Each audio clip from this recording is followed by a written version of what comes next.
ನಮಸ್ಕಾರ ವೀಕ್ಷಕರೇ, ಮೇಘದೂತ ನ್ಯೂಸ್ಗೆ ಸ್ವಾಗತ. ನಾನು ಅದ್ವಿಕಾ.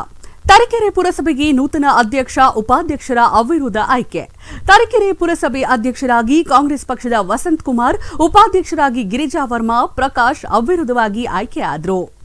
ತರೀಕೆರೆ ಪುರಸಭೆ ಅಧ್ಯಕ್ಷರಾಗಿ ಕಾಂಗ್ರೆಸ್ ಪಕ್ಷದ ವಸಂತ್ ಕುಮಾರ್, ಉಪಾಧ್ಯಕ್ಷರಾಗಿ ಗಿರಿಜಾ ವರ್ಮಾ, ಪ್ರಕಾಶ್ ಅವಿರೋಧವಾಗಿ ಆಯ್ಕೆಯಾದರು. ಅಧಿಕಾರ ಸ್ವೀಕರಿಸಿ ಮಾತನಾಡಿದ ನೂತನ ಅಧ್ಯಕ್ಷ ವಸಂತ್ ಕುಮಾರ್, ತರೀಕೆರೆ ಪುರಸಭೆ ವ್ಯಾಪ್ತಿಯ ಎಲ್ಲಾ ವಾರ್ಡ್ಗಳ ಸಮಗ್ರ ಅಭಿವೃದ್ಧಿಗಾಗಿ ಶಾಸಕರು ಹಾಗೂ ಎಲ್ಲಾ ಸದಸ್ಯರ ಸಹಕಾರ ಪಡೆದು ಉತ್ತಮ ಆಡಳಿತ ನಡೆಸಲು ಶ್ರಮಿಸುವುದಾಗಿ ತಿಳಿಸಿದರು. ವಿಶ್ವಾಸದೊಂದಿಗೆ ಹಾಗೂ ಅಧಿಕಾರಿಗಳ ಸಹಕಾರದೊಂದಿಗೆ ನಾನು ಪ್ರಾಮಾಣಿಕವಾಗಿ ಸೇವೆಯನ್ನು ಪುರಸಭಾ ಅಧ್ಯಕ್ಷನಾಗಿ ಸಲ್ಲಿಸುತ್ತೇನೆ ಮತ್ತು ಸಾರ್ವಜನಿಕರ ಅನುಕೂಲಕವಾಗಿ ನಿಟ್ಟಿನಲ್ಲಿ ಜನಸ್ನೇಹಿ ಆಡಳಿತ ಪುರಸಭೆ ವತಿಯಿಂದ ನೀಡಲು ಶ್ರಮಿಸುತ್ತೇನೆ ಎಂದು ಮೂವಿ ಮೂಲಕ ತಿಳಿಸುತ್ತೇನೆ. ಇದಕ್ಕೆ ಮಾನ್ಯ ಶಾಸಕರು, ಪುರಸಭಾ ಎಲ್ಲ ಸದಸ್ಯರು, ಮಾಧ್ಯಮ ಮಿತ್ರರು ಹಾಗೂ ಅಧಿಕಾರಿ ವರ್ಗದವರು, ಸಾರ್ವಜನಿಕರು ಸಹಕಾರದಿಂದ ಕೋರುತ್ತೇನೆ.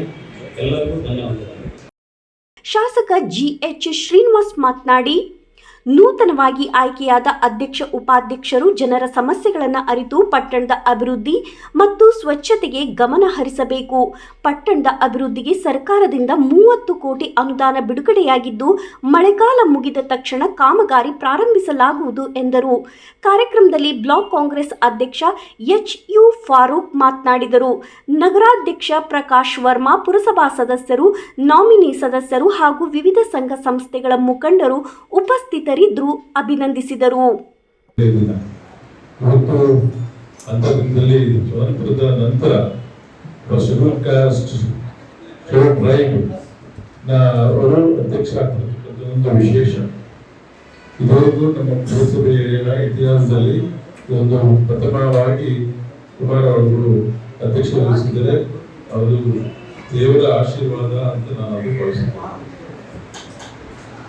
ಯಾಕೆಂತಂದ್ರೆ ಅವರು ಅಂತದ್ದು ಆಗಿದೆ. ಇವರು ಆರ್ಥಿಕವಾಗಿ ಹಿಂದುಳಿದಿದ್ದಾರೆ, ಸಾಮಾಜಿಕವಾಗಿ ಹಿಂದುಳಿದಿದ್ದಾರೆ, ಶೈಕ್ಷಣಿಕವಾಗಿ ಹಿಂದುಳಿದಿದ್ದಾರೆ, ಎಲ್ಲರಿಗೂ ಮರಣ ತಪ್ಪು ಫೈನಾನ್ಷಿಯಲ್ ಚೆನ್ನಾಗಿದ್ದಾರೆ.